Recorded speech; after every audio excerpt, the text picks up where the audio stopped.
夏空に綺麗な花が咲く花火シーズンが本格化していますが、毎週のように道内各地で花火大会が開催されます。天谷さん、ただこの花火についてはちょっと気になる話があるという。そうなんです。実は楽しい花火大会が存続の危機とも言える状況にさらされているそうなんですね。そうなんですね。理由はズバリ物価高でございます。現地の声と知られざる裏側の工夫を取材してきました。3、2、1、0。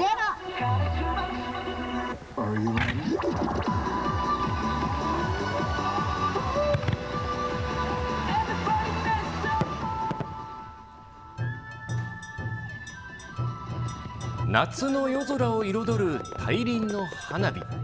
先週土曜に開催された北見市の夏の一大イベント、第73回北見盆地祭りです。打ち上げられた花火は4000発。あいにくの雨模様の中での開催でしたが、夏の風物詩を眺めるお客さんから笑顔がこぼれます。夏感じましたね。やっぱ雨の中でもこんなに綺麗な花火を見れてすごくいいなって思いました。すごい綺麗で良かったです。雨だったのがちょっと残念でしたけど、はい、すごい綺麗でした。今日の花火どうでしたか？また雨なのもね、記憶に残るんでしょうしね。かもしれないですね。ひと夏の思い出。多くのお客さんを楽しませた花火大会でしたが、運営する側にとっては物価高に悩まされた花火大会でした。北見商工会の武田さん、苦しい現状と逆境を克服した知られざる工夫を教えてくれました。花火の値段、そうですね、花火会社さんから来る、請求というものが、例年に比べて1.2 倍ですとか 1.3 倍ということで増えてきている現状でございます。で、例えば大きい花火の発数を減らした中で小さい、花火にですね弾数を増やしたりですとか、そういった部分で調整をさせていただきながら、なんとか長く、そして規模が縮小っていうイメージを市民の皆さんに与えないような形で開催をなんとかさせていただこうと思って企画運営しております。価格の高い大きな8号玉の数を減らし、これまでと同様の打ち上げ数4000発を維持。小さい花火が多くなっても見応えある花火になるよう演出を工夫しました。そうした裏側の努力、お客さんに知ってもらうと、すごい綺麗でしたし、実際その数がどうこうっていうのはそんなに気にはならなかったですね。はい、十分満足できましたか？すごい満足でした。本当に感謝でしかないですね。もうこんなにたくさん物価高でお金もかかって大変な時期なのに、こんなにいい花火出演を見せてくれて本当に感謝ですね。とても嬉しいです。物価高でも工夫をしながら開催している花火大会は他にも。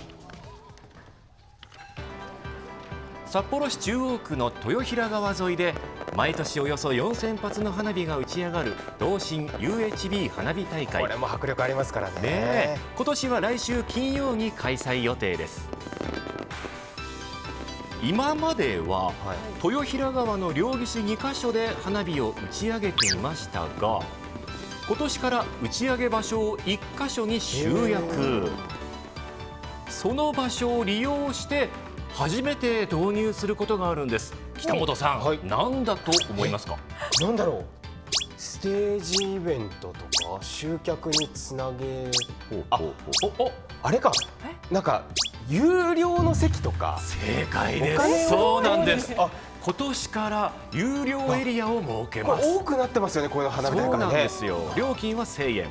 観覧場所を広げることで安全確保を図ることが目的ですが、有料エリアの入場料金は高騰している警備費などに充てられます。そうですよね、必要ですよね。費用が上がっても警備員を減らすわけにはいかない。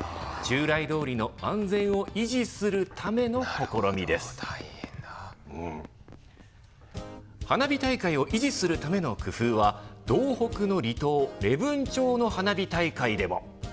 離島のため花火師さんの交通費なども多くかかるので、2年前からクラウドファンディングで費用の援助を募っています。町の職員さんによると、礼文島で開催される唯一の花火大会で島の人も楽しみにしている、なんとか維持したいとのことでした。今年の募集は礼文町のホームページで明日まで行っています。そして道内最大級のあの花火大会にも聞きました。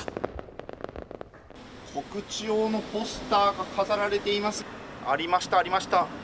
勝ち舞花火大会。帯広にある十勝毎日新聞社が主催している勝ち舞花火大会。今年も8月13日に予定されていますが、こちらも物価高で予算のやりくりが大変なんです。入社以来運営に携わっている関井さんに聞きました。今年の、原油価格高騰もそうですし、コロナ明けからですね、ずっと人件費だったり資材費だったりっていうのが年々高騰しておりまして、弊社の、花火大会も、物価高の前に比べると、現状、2倍近い、予算規模というか、総予算はそれぐらいになってますね。正直めちゃくちゃ悩んでます。はい。コロナ禍明けから有料チケット制を取り入れたり、付加価値のある席を設けたりして運営費の一部を賄っています。さらに今年からは特設駐車場を少し会場から離れた場所に設けてるんですけど、そこを、有料化、駐車料金を徴収するという形をとってます。継続していくためにやはり何も手を打たないわけにはいきませんので、少しでもコストというか、負担を減らせるような、仕組み作りっていうのを考えながらやってますね。悩んでいるのは主催者だけではありません。花火の製造会社も物価高に悩まされています。こんにちは。すいません、お仕事中。どさんこワイドの天谷と申します。今日どうぞよろしくお願いします。よろしくお願いいたします。成美です。よろしくお願いします。お話を伺ったのは花火に携わって46年、年間250カ所以上。あさっての小樽牛尾祭りでも打ち上げる成美さん。もう花火のプロフェッショナルですね。そうなんです。まずは花火作りの現場を見せていただきました。失礼します。で、何もない状態です。そうですね。こじんまりとした空間周ですけど、りに類焼しないようにということでこじんまりしてますが、ここが一番危険な部屋ってことですか？危険なものをいじる部屋ですね。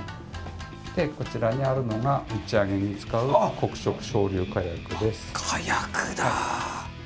うわ。で、こちらではかりを使って計量しながらビニール袋に入れるという作業をします。この火薬は花火玉を空高く打ち上げるための火薬。先を尖らせたビニール袋に打ち上げ用の火薬と導火線がついた花火玉を入れて打ち上げます。一発一発にやってるわけですよね。でこうすることで花火玉が高く上がり、高さも均一の綺麗な打ち上げになるんですって。成美さんの会社ならではの工夫です。そうですか。そして花火の大きさについても教えてもらいました。これが2号玉で6センチ。直径が6センチ。直径が6センチ。でこれが3号で9センチ。特にこの2号から3号が花火大会の主役。思ってらっしゃる皆さん小さいです。なんか皆さんも煙突みたいなイメージだとどんな玉上がるんでしょうってこんな手されますけど、そんなのは1大会で1個上がればすごく大きい玉ですね。小さい2号でしたっけ？はい。でどれぐらいの大きさの花火になるんですか？これですね、上空大体7、80メートル上がり、開いた直径が大小ありますけど20から30メートルぐらいの。しっかりとした大きさになるんですね。そうです。はい。花火の仕組みが少し分かったところで物価高の影響をお聞きしました。ここ今見えてる範囲で値上がりしてきてるなっていうのはどれですか？まずこの電気導火線。これ去年の春に一度上がって4割上がってます。4割。はい。40%。これは随分大きな。いやすごいです。年間何万本も使いますので、4割上がるとすごい金額です。問屋さんの見積もり見た時にはのけぞりそうになります。そうですよね。火薬はこれは純国産の火薬なんですけど、これについては 38% ほど値段が上がってます。火薬も、はい、しかもメーカーさんに引き取りに行くガソリン代、人件費、その他もろもろ上がってるので、そういうところもとても痛いです。これ袋は弊社は冬の間にこういうふうに貼ったりしてるんで、冬の間に大量に買ってます。それでももう買うたびにとても値段上がってます。はい、で今は手に入らないサイズがいっぱいあります。そうですよね。作ってない。いや作ってるんでしょうけど、とにかく手に入らないです。ほぼ全ての材料が値上がり。それでもお客さんに楽しんでもらうための工夫をしています。弾をワンサイズ小さくします。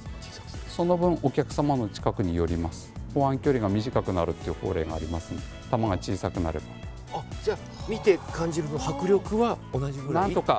なんとか同じぐらいにしたいなと。物理的に近づくっていう。はいはい。そうすると音も直接来るので。そうですよね。はい、300メーター離れたら1秒弱ぐらいの時間音の差がありますよね、光と。